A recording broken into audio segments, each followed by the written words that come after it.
Hello friends, आज हम start करेंगे यूनिट्स एंड मेजरमेंट। ये चैप्टर फिजिक्स के लिए पूरा बेस है। ये चैप्टर के ऊपर ही फिजिक्स की बिल्डिंग बनी हुई है। अगर आपने ये चैप्टर बहुत अच्छा कर लिए, बहुत अच्छे से समझ लिए, तो समझिए कि फिजिक्स की बिल्डिंग बनाने में आप आगे हो। और अगर ये चैप्टर को आपने कमज़ोर रख दिए तो आपका फिजिक्स का फाउंडेशन कमज़ोर है, तो जो आपकी बिल्डिंग है वो कभी भी गिर सकती है। तो आइए देखते हैं यूनिट्स एंड मेजरमेंट, तो इसे बहुत ध्यान से करिए। फ्रेंड्स, यूनिट्स एंड मेजरमेंट की रियल लाइफ में ज़रूरत क्या है? रियल लाइफ में क्या जरूरत है? देखिए, हमें पहले पता था कि पहले बार्टर सिस्टम होता था। जस्ट सोचिए वही बार्टर सिस्टम को कि अगर आपने किसी को राइस दिया 1 kg, ओके, अब उसके पास गोल्ड है, सो वो 1 kg देगा, तो सही है क्या? क्या हो रहा है? हेलो फ्रेंड्स, सो आज हम स्टार्ट करेंगे यूनिट्स एंड मेजरमेंट। ये चैप्टर फिजिक्स के लिए बेसिक है। इसी चैप्टर के ऊपर फिजिक्स की बिल्डिंग बनी हुई है। अगर आपने चैप्टर बहुत अच्छे से किए तो समझिए आपकी बिल्डिंग फिजिक्स की बहुत बढ़िया बनेगी और उसका फाउंडेशन बहुत ही ज़्यादा स्ट्रांग होगा। बट अगर ये चैप्टर पे आपने ध्यान नहीं दिए तो फिजिक्स की बिल्डिंग कभी भी गिर सकती है। सो दोस्तों, थोड़ा ध्यान से, इजी चैप्टर भी है लेकिन ध्यान जरूर दीजिए। Units and measurement. दोस्तों, यूनिट्स एंड मेजरमेंट की ज़रूरत क्या है? सबसे पहली चीज़ है, इसकी ज़रूरत है to avoid confusion. Why units and measurement is required? To avoid confusion. What is the need of units and measurement? Units and measurement, units and measurement की सबसे बड़ी नीड है टू अवॉइड कन्फ्यूजन।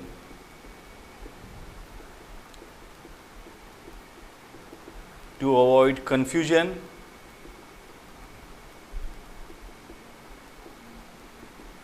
एम्बिग्विटी। कैसे? देखिए, अगर आपसे किसी ने पूछा कि आपके टाउन से या आपके सिटी से मुंबई पास है या दूर है, आप क्या आंसर दोगे? आप क्या आंसर दोगे? हो सकता है कोई बोले पास है, कोई बोले दूर है। सो उससे स्पेसिफिक समझ में नहीं आ रहा है कुछ चीज़, उससे कुछ चीज़ स्पेसिफिक समझ में नहीं आ रहा है। लेट्स से, जैसे ये हम बोल रहे हैं कि मुंबई है एंड यहाँ पे आपका टाउन है एंड ये डिस्टेंस लेट्स से 500 किलोमीटर है। सो अब आप इसे पास से बोलोगे या दूर बोलोगे? सीधी सी बात है। अगर आप इसे बोलो कि ये पास है आपके टाउन से, सो अगर किसी ने बोला कि यहाँ पे एक और सिटी है, वो जस्ट 100 किलोमीटर पे, सो अब पास ये सिटी भी है, मुंबई भी, ऑब्वियसली ये सिटी। अब आपने बोले हाँ मुंबई दूर है, सो अगर किसी ने बोला कि यहाँ पे दिल्ली है and now this is 1500 kilometre let's say, so अब मुंबई दूर हुआ या पास हुआ? पास हो गया। इट मीन्स कंफ्यूजन है। अगर आप बोल रहे हो पास है दूर है, तो उसकी वजह से कंफ्यूजन क्रिएट हो रहा है। So be specific. Units and measurement हमें वो स्पेसिफिक डिस्टेंस बताने में हेल्प कर रहा है कि हम बता सकते हैं कि हाँ हमारे टाउन से मुंबई 500 किलोमीटर दूर है, आप उससे अंदाजा लगा लीजिए। ये चीज़ें, जैसे अगर आपसे किसी ने पूछा कि आपका वेट कितना है एंड इफ यू से 50 मतलब क्या? हो सकता है केजी बोल रहे हो, या हो सकता है किसी ने बोला ग्राम, तो वो आपको उस हिसाब से समझेगा, या 50 टन। खैर, कोई 50 टन आपको सोचेगा नहीं, ना ही 50 ग्राम सोचेगा, बट डिस्टेंस में जरूर ऐसा सोच सकते हैं कि भैया वो कितना दूर है? 100। What do you mean by 100? Centimetre, metre, kilometre, ये चीज़ है। सो ये कंफ्यूजन नहीं होना चाहिए और इसी के लिए ज़रूरत है यूनिट्स एंड मेजरमेंट की। इसी के लिए ज़रूरत है यूनिट्स एंड मेजरमेंट की। अब दोस्तों, अब हम देखेंगे कि यूनिट्स एंड मेजरमेंट में क्वालिटीज़, यानी जो क्वालिटी है यूनिट की, वो कौन सी रहना चाहिए? Qualities of good unit, that is acceptable unit कौन सा रहेगा?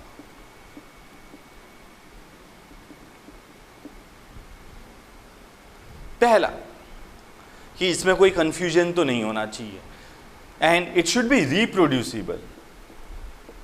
it should be reproducible.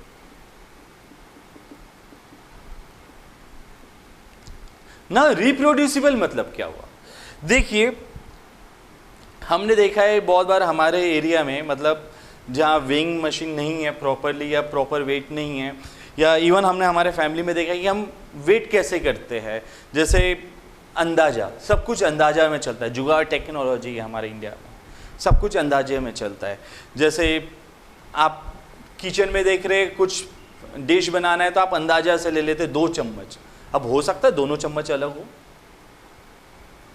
तो उनका मेजरमेंट अलग रहेगा। या फिर हमें दूध नापना है तो हम वो देखते, हाँ मतलब हमारे केटली में इतना दूध आ रहा है, यहाँ तक के आ रहा है मतलब इतना लीटर है, इतना ग्लास है मतलब इतना लीटर हो सकता है, इस तरह से। बट क्या ज़रूरी है कि सभी ग्लास सेम साइज़ के हो? नहीं ना, तो वो रिप्रोड्यूसिबल नहीं है, वो रिप्रोड्यूसिबल नहीं है। कई बार हम कोई मतलब सब्जी वगैरह लेने जाते हैं, कई जगह हमने देखा है कि वो पत्थर यूज़ कर लेते हैं मेजरमेंट के लिए। एक हाँ वो अंदाज़ा रहता है, मतलब अप्रोक्सीमेटली सही है बट एग्जैक्टली सही नहीं है। अब वो मान लो वो पत्थर घूम गया, सो दोबारा अगर उन्हें वो पत्थर चाहिए तो एग्जैक्टली वही वेट का मिलेगा क्या? नहीं ना। तो ये हुआ कि वो रिप्रोड्यूसिबल नहीं है। हमें ऐसा यूनिट चाहिए जो हमेशा रिप्रोड्यूसिबल हो। जैसे हमारी जो स्केल है, अगर आप उसमें 5 सेंटीमीटर लोगे तो हमेशा 5 सेंटीमीटर ही दिखाएगा, लेकिन अगर हम हाथ से ले रहे हैं, हाँ हाथ से भैया इतना मेरा हाथ से, तो वो साइज चेंज होते जाएगा हर एक के हाथ का, तो दैट इज नॉट रिप्रोड्यूसिबल। ऐसे यूनिट जो रिप्रोड्यूसिबल हो। दूसरा, it should be easily available, यानी ये जो यूनिट्स है ये इजीली अवेलेबल रहना चाहिए। यानी ऐसा नहीं कि बहुत ज़्यादा कॉस्टली है, बहुत ज़्यादा कॉस्टली तो हम अफोर्ड नहीं कर पाएंगे, शॉपकीपर्स अफोर्ड नहीं कर पाएंगे, पब्लिक अफोर्ड नहीं कर पाएगी, तो वो लेंगे ही नहीं। ऐसा ईजिली अवेलेबल भी होना चाहिए और मतलब कम रेट में भी आना चाहिए ताकि हम हर एक जन यूज़ कर सके। Third, there should be very minimum impact of या मिनिमम इफेक्ट ऑफ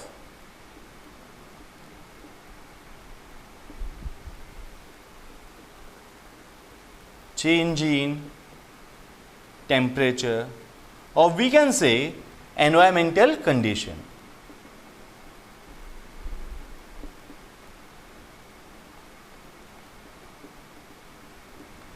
मतलब ये यूनिट्स में मतलब जो हम डिसाइड करेंगे या जो हम सिलेक्ट करेंगे वो यूनिट में एनवायरमेंटल कंडीशन का उतना इम्पैक्ट नहीं पड़ना चाहिए, अदरवाइज हर बार हमारा मेजरमेंट कम ज़्यादा होगा। जैसे अगर हम टेप ले रहे हैं तो टेप में देखेंगे तो समर में एक्सपांड हो सकती है, कॉम्प्रेस हो सकती है, ये इम्पैक्ट आता है। तो उसकी वजह से अगर हमारा मेजरमेंट चेंज हो गया तो जो हमारा हम उससे जो बना रहे हैं उसमें इम्पैक्ट आएगा, तो वो नहीं होना चाहिए। वो जितना कम हो उतना अच्छा यूनिट हुआ, वो जितना कम हो उतना अच्छा यूनिट हुआ।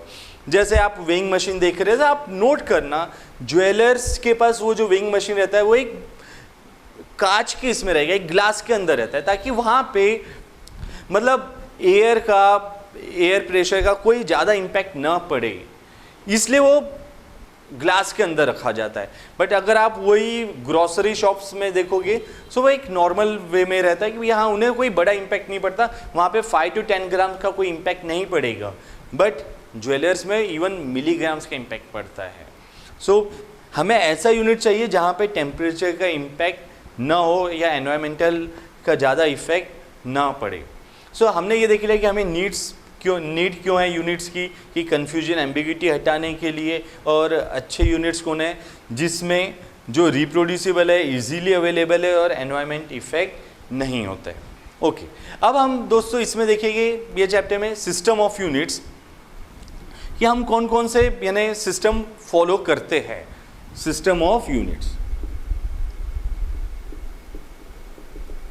सो पहला जो सिस्टम है वो है CGS। पहला जो सिस्टम है वो है CGS। C सेंटीमीटर, G ग्राम, S सेकेंड। सो सादी सी बात है। अब ये तो हमें पता है सेंटीमीटर हम किससे मेजर करने के लिए यूज कर रहे हैं, लेंथ के लिए। ग्राम मास के लिए एंड सेकेंड टाइम के लिए। जो हमारा दूसरा यूनिट है वो है MKS। हमारा दूसरा सिस्टम ऑफ यूनिट है MKS, जिसमें हम M क्या हो जाएगा, metre, K kilogram and S second. Third जो यूनिट है वो है FPS, foot pound second, foot pound second. And fourth SI system international.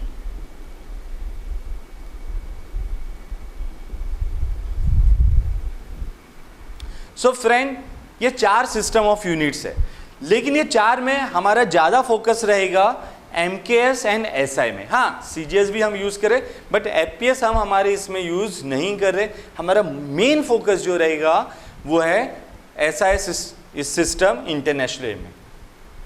इसके बाद हम देखेंगे fundamental quantities. Fundamental quantities, the quantity which do not depend on other quantity, मतलब ऐसी क्वांटिटी जो दूसरों पे डिपेंड नहीं है अपने मेजरमेंट के लिए, ऐसी क्वांटिटी को बोला गया है fundamental quantity. The quantity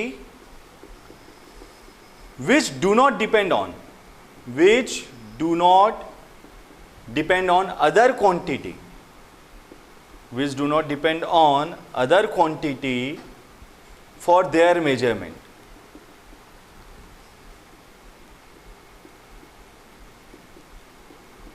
are called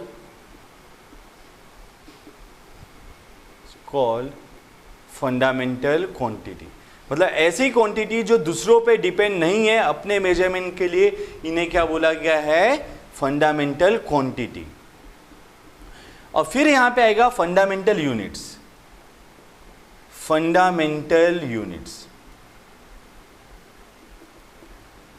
सो दोस्तों, जो फंडामेंटल क्वांटिटी को मेजर करने के लिए यूनिट्स यूज हो रहे हैं उन्हें बोला गया है फंडामेंटल यूनिट्स। द यूनिट्स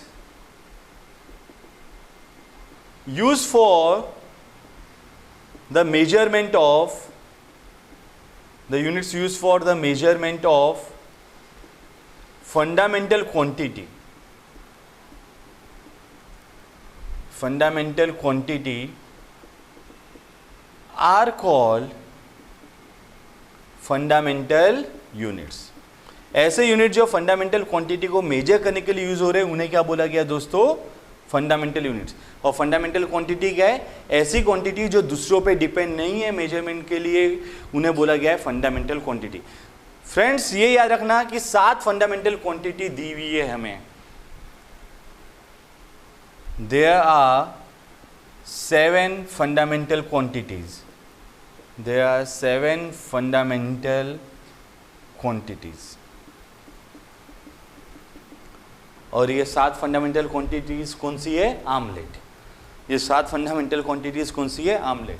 देखते हैं, और ये इसे बहुत अच्छे से याद करना है।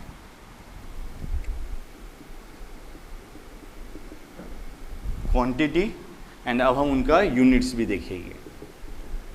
पहले omelette, a amount of substance, amount of substance, और उसे मेजर करेंगे मोल में। दूसरा M, mass, amount of substance. Second हो गया मास, इसे किस में मेजर करेंगे, किलोग्राम, केजी। तीसरा एल, आमलेट में एल, लेंथ,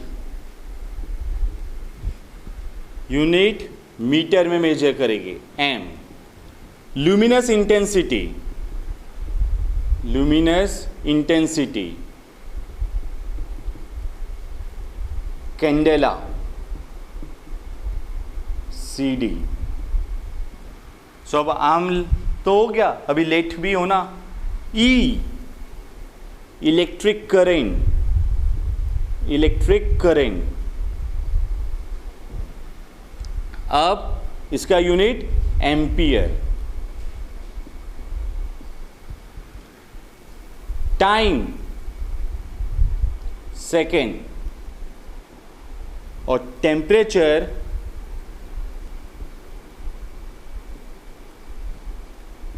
केल्विन।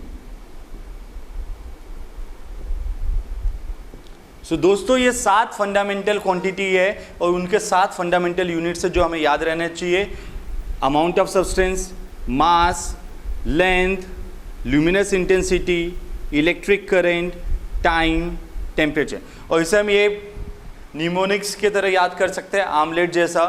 सो हम भूलेंगे भी नहीं। Amount of substance, mass, length, luminous intensity, electric current, time and temperature. Next है डिराइव्ड क्वांटिटी। ये ऐसी क्वांटिटी है जो दूसरे पे डिपेंड है अपने मेजरमेंट के लिए, स्पेशली ये फंडामेंटल क्वांटिटीज पे डिपेंड है फॉर देयर मेजरमेंट, और ऐसी क्वांटिटी को क्या बोला गया है? Derived quantity. और डिराइव्ड यूनिट्स जो डिराइव्ड क्वांटिटी को मेजर करने के लिए यूज होते हैं उन्हें क्या बोला गया है? Derived units. देखो इनकी भी डेफिनेशन नोट कर लो। Derived quantity,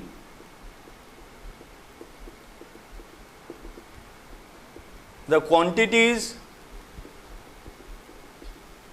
which depend on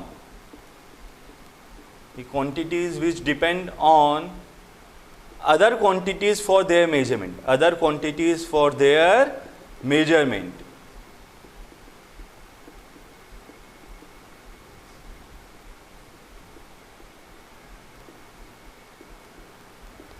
are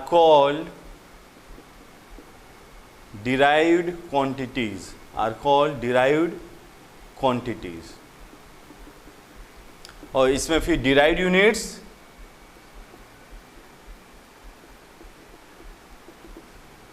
the units used to measure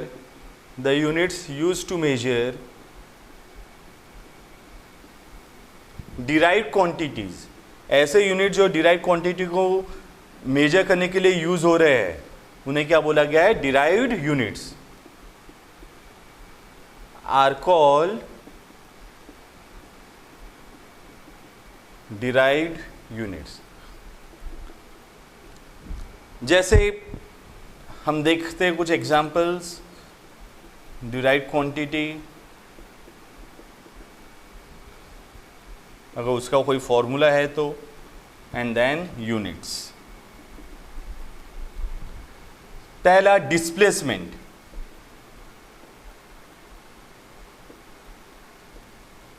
दोस्तों ऐसे डिस्प्लेसमेंट क्या होता है? It is the shortest distance. Displacement क्या होता है? Shortest distance. एक्चुअली हम वर्ड से भी पहचान सकते हैं वो अपनी पोजीशन से कितना चेंज हुआ है, उसकी पोजीशन डिस्प्लेस ने उसकी प्लेस कितनी चेंज हो रही है, दैट इज डिस्प्लेसमेंट। इसका कोई हमें फॉर्मूला दिया नहीं है, एंड इसका यूनिट्स अगर हम CGS में ले रहे हैं तो सेंटीमीटर, MKS में ले रहे हैं तो मीटर, और हम SI में ले रहे हैं तो भी मीटर, और उसे हम डिनोट करेंगे M से। Next is velocity. Friend velocity क्या होता है? It is the rate of change of displacement पर unit time. Rate of change of displacement पर यूनिट टाइम, ये सब डेफिनेशन हमें याद रहनी चाहिए, तभी हमारा फिजिक्स का फाउंडेशन स्ट्रॉन्ग होगा। Velocity is rate of change of displacement पर यूनिट टाइम। इसे भी नोट करते जाना साथ में। आ रहा है तब तो बहुत अच्छा, नहीं आ रहा है कोई प्रॉब्लम नहीं, नोट कर लो, अभी स्ट्रॉन्ग बना लो, बाद में हमारे लिए आसान हो जाएगा। Velocity the rate of change of displacement, the rate of change of displacement with respect to time, per unit time, सब चलता है। सो ये हो गया डिस्प्लेसमेंट अपॉन टाइम, या इस तरह से हम लिखेंगे change in displacement upon time. So दोस्तों अब इसका यूनिट क्या हो जाएगा? डिस्प्लेसमेंट का यूनिट क्या है? मीटर। डिस्प्लेसमेंट का यूनिट क्या है? Metre. And time second, and time का यूनिट सेकेंड। सो अब v is equal to metre per second. Same इसके बाद हमें एक और देखना है एक्सीलरेशन। सुने हो ये वर्ड? हाँ पहले भी था, लेकिन ध्यान नहीं हो तो हम गाड़ी में एक्सीलरेटर देते हैं, है ना, स्पीड कम ज़्यादा करने के लिए। इट मीन्स वेलोसिटी अगर चेंज हो रही है उस समय क्या हो रहा है, एक्सीलरेशन। सो एक्सीलरेशन क्या होगा, the rate of change of velocity, the rate of change of velocity with respect to time, the rate of change of velocity with respect to time, इसे क्या बोला गया है, acceleration. Change in velocity upon time. अब दोस्तों इसका unit क्या होगा, देखो वेलोसिटी का यूनिट तो है मीटर पर सेकेंड, और टाइम का यूनिट क्या है, सेकेंड। सो हमारा यूनिट क्या हो गया, unit of acceleration metre per second square, metre per second square. एक टेबल बना लो ऐसा जिसमें पूरी क्वांटिटीज हो या ज़्यादा से ज़्यादा क्वांटिटीज हो। वेलोसिटी इसका फॉर्मूला हो गया, सिंपल में हम लिख सकते हैं change in displacement upon time, and इसका जो यूनिट हो गया मीटर पर सेकेंड, इसका यूनिट हो गया metre per second. Third acceleration, इसका फॉर्मूला हो गया change in velocity upon time, और ये यूनिट हो गया मीटर पर सेकेंड स्क्वायर। सो दोस्तों ये पूरे चीज़ें ध्यान में रखना है। अभी हम और भी क्वांटिटीज देखते हैं। अब नेक्स्ट फंडा डिराइव क्वांटिटी हम लेंगे फोर्स। सो दोस्तों फोर्स का फॉर्मूला क्या है, ये सबसे इंपॉर्टेंट चीज़ है फिजिक्स के लिए। फोर्स याद रखना, फोर्स फिजिक्स का माई बाप है, फोर्स फिजिक्स का माई बाप है। फॉर्मूला ही बता रहा है, force is equal to mass into acceleration, force is equal to mass into acceleration. अब दोस्तों मास का यूनिट क्या है, मास का यूनिट क्या है, केजी, और एक्सीलरेशन का यूनिट अभी हमने देखा metre per second square. So friends force का यूनिट है KG metre per second square. But इसमें एक और चीज़ याद रखना फ्रेंड, कि इसे अब हम न्यूटन से डिनोट करेंगे, एन। ये हुआ इसका ऐसा unit, KG metre per second square, हम इसका एमकेएस यूनिट ले रहे हैं, बट ये जो एन हो गया ये हो गया इसका ऐसा unit. Force F is equal to mass into acceleration, बहुत ही इंपॉर्टेंट फॉर्मूला, ध्यान में रखियो। वैसे ये बता सकते हो फोर्स जैसे मैं बोला माँ होता है वैसे ही पा भी होता है, जैसे माँ होता है वैसे ही पा होता है। देख लेते हैं, pressure is equal to force upon area. तो इस हिसाब से फोर्स क्या हो गया, pressure into area. So F is equal to PA। इसलिए मैं बोला दोस्तों फोर्स फिजिक्स का माई बाप है, उसे बहुत अच्छे से करो, मापा, ठीक है। ओके, नेक्स्ट हम देखेंगे momentum.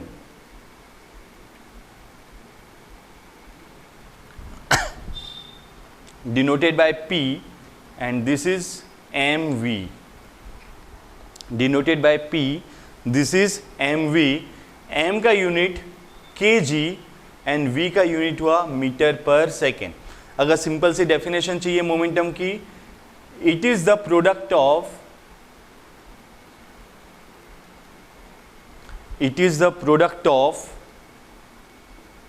Mass and velocity, it is the product of mass and velocity. But friend actually momentum होता क्या है, जैसे कि अभी मैं बताया कि मेरे सामने एक ट्रेन आ रही थी, बहुत ज़्यादा स्पीड में आ रही थी, बहुत ज़्यादा, लेकिन मैंने क्या किया, उसे ऐसे हाथ से रोक दिया। पॉसिबल है क्या, पॉसिबल है, लेकिन मैं सच बोल रहा हूँ, सच में रोका मैंने। सो पॉसिबल है क्या, हाँ, वो टॉय ट्रेन थी, वो टॉय ट्रेन थी। तो अब इससे मोमेंटम क्या क्या लेना देना। देखिए वो टॉय ट्रेन का मास कम है, भले वेलोसिटी ज़्यादा हो लेकिन मास कम है तो उसका मोमेंटम कम रहेगा, और इसलिए उसका मोमेंटम कम है तो उसे चेंज करने के लिए मेरा जो फोर्स लग रहा है वो भी कम लग रहा है। अब देखिए बहुत बार हमने देखा है मूवी में ये सीन कि ऊपर से पत्थर गिर रहा है, बड़ी सी चट्टान गिर रही है। अब जब बड़ी सी चट्टान गिर रही है तो सब भागते हैं, अगर छोटा सा पत्थर गिरता तो नहीं। क्यों? देखो मास कम है छोटे पत्थर का, तो उसका मोमेंटम कम है, तो हम आसानी से रोक सकते हैं, हमारा फोर्स सफिशिएंट इनफ रहेगा उसका मोमेंटम चेंज करने के लिए। बट जैसे कि मास ज़्यादा है तो क्या होगा, हमें बहुत ज़्यादा फोर्स लगाना पड़ेगा जो शायद हमारे पास नहीं हो उससे उसका मोमेंटम चेंज करने के लिए, और हमें वो क्रश कर जाएगा। इसीलिए तो एक सिंपल सा है। सेम वैसा ही वेलोसिटी, अगर कोई बहुत हाई स्पीड में आ रहा है, जैसे तुम्हारा फ्रेंड है साइकिल चला रहा है, तुम वहीं पे खड़े हो, स्लो आ रहा है तो तुम आराम से रोक लोगे, सही है ना। लेकिन अगर वो बहुत ज़्यादा स्पीड में है तो तुम्हें लेके घुसेगा ऐसा हो जाएगा दोस्तों। सो यहाँ पे वेलोसिटी का भी है, और इसीलिए याद रखना momentum it is product of mass and velocity. Momentum it is product of mass and velocity. Next हम देखेंगे वर्क। ये भी बहुत इंपॉर्टेंट फॉर्मूला है वर्क का। क्या फॉर्मूला है इसका? Force into displacement, force into displacement. वैसे इसके दूसरे और भी फॉर्मूले आने वाले हैं, लेकिन फिलहाल जो हमें ध्यान में रखना है force into displacement work. Now force का unit KG metre per second square, force का यूनिट हो गया KG metre per second square, और फिर डिस्प्लेसमेंट का यूनिट भी हो गया मीटर। तो अब ये हमारा यूनिट क्या हो गया? KG metre square per second square, KG metre square per second square. दोस्तों एक और चीज़ याद रखो, वर्क का ऐसा यूनिट है जूल, ऐसा यूनिट है जूल जो हमें ध्यान में रखना है, ठीक है। सो हमने अभी फोर्स देख लिया, मोमेंटम देख लिया, वर्क देख लिया। अब हम देखेंगे काइनेटिक एनर्जी, पोटेंशियल एनर्जी, इनके भी फॉर्मूले हम डिराइव करेंगे। यहाँ पे लिख देता हूँ, 7th काइनेटिक एनर्जी। इसका फॉर्मूला तो हमें याद है, बहुत पहले से रट्टा मारते हुए आए हैं। Kinetic energy is equal to half mv²। अब इसका भी यूनिट हम निकाल लेते हैं, मास का यूनिट। ये तो कांस्टेंट है तो इसका यूनिट में कोई फर्क नहीं पड़ेगा। मास का यूनिट क्या हो जाएगा? kg, एंड वेलोसिटी का unit metre square per second, actually metre per second और स्क्वायर इसलिए metre square per second square. तो दोस्तों यहाँ से एक चीज़ नोट करना, काइनेटिक एनर्जी एंड वर्क इनका यूनिट सेम है, और इसलिए हम एनर्जी को भी जूल में डिनोट करेंगे इन ऐसा यूनिट उसका। Next potential energy.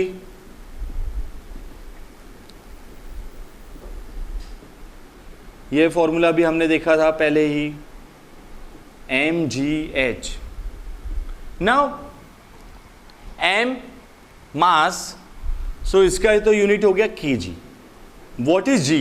Acceleration due to gravity. So वो एक्सेलरेशन है। अब एक्सेलरेशन है तो एक्सेलरेशन का यूनिट क्या हुआ दोस्तों? Metre per second square, metre per second square. And h height, and height का भी यूनिट क्या है? मीटर।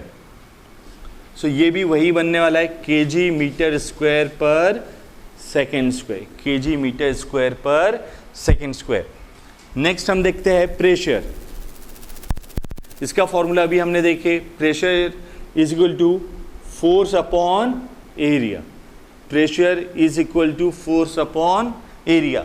अब फ्रेंड फोर्स का यूनिट तो हमें पता है न्यूटन, और एरिया मीटर स्क्वायर, एरिया का क्या यूनिट हो जाएगा? Metre square. वैसे हम पहले इस फॉर्म में लिखते हैं KG metre per second square, force का unit KG metre per second square upon metre square. So ये 1 मीटर कैंसिल हो जाएगा, सब ये यूनिट क्या बन जाएगा? केजी मीटर -1, या फिर सिंपल वे में हम ऐसा लिखते हैं अभी के लिए, KG metre second square, KG metre second square. और इसे हम ऐसा भी लिख सकते हैं दोस्तों, Newton per metre square. So ये पूरे लिस्ट हमारे पास तैयार रहना चाहिए, इसकी प्रैक्टिस करो, इसे नोट करो और बार बार करो। Next, angular momentum. Angular momentum, इसका फॉर्मूला है L = mv/r। और अब यूनिट क्या हो जाएगा दोस्तों, मास का KG, velocity metre per second and are metre. सो ये यूनिट हो गया KG metre square per second, KG metre square per second. और ले रहे हम टॉर्क, इसका फॉर्मूला याद रखना दोस्तों, force into perpendicular distance, force into perpendicular distance, ठीक है, दैट इज टॉर्क। एक्चुअली जो रोटेशन वगैरह हो रहा है, जैसे ये पेन है, इसे एक साइड से ऐसे फोर्स लगा, एक इधर, तो पेन क्या होगा, रोटेट होना चालू होगा। सो ये जो रोटेशन वाला फोर्स आ रहा है, that is because of torque, force into perpendicular distance. तो फोर्स का unit Newton and perpendicular distance का यूनिट मीटर। हाँ, इसे हम केजी वाले फॉर्म में भी लिख सकते हैं, वो ट्राई करो। सो एंगुलर मोमेंटम हो गया टॉर्क। इम्पल्स, इम्पल्स क्या होता है, एक्चुअली जैसे अगर हम क्रिकेट देखें तो उसमें जो बैट्समैन है वो कितने देर के लिए शॉट मार रहा है, और बैट एंड बॉल के बीच का कांटेक्ट कितना है, बहुत कम।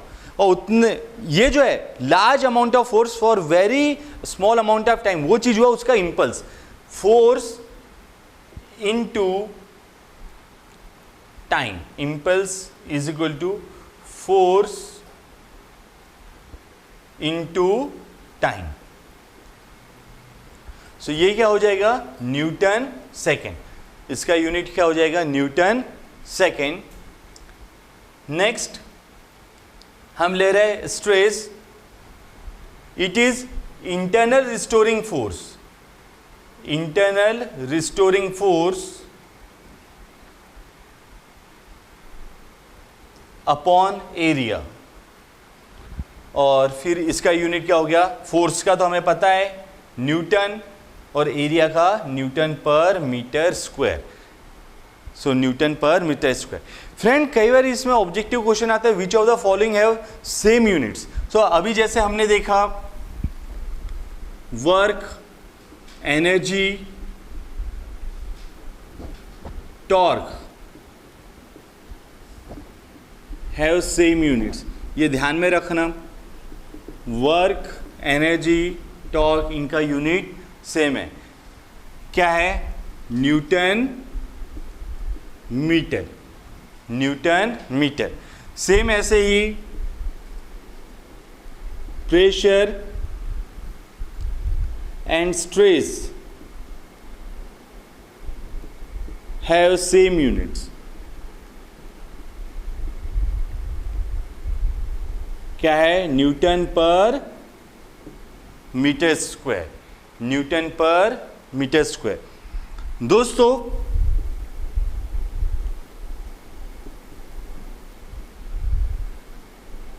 एंगुलर मोमेंटम का भी यूनिट किसी कांस्टेंट से सेम है, एंगुलर मोमेंटम का भी यूनिट किसी कांस्टेंट से सेम है। वो कौन सा कांस्टेंट है और वो किससे सेम है, ये आप पता करिए, हम इसका आंसर आपको अगले वीडियो में देंगे।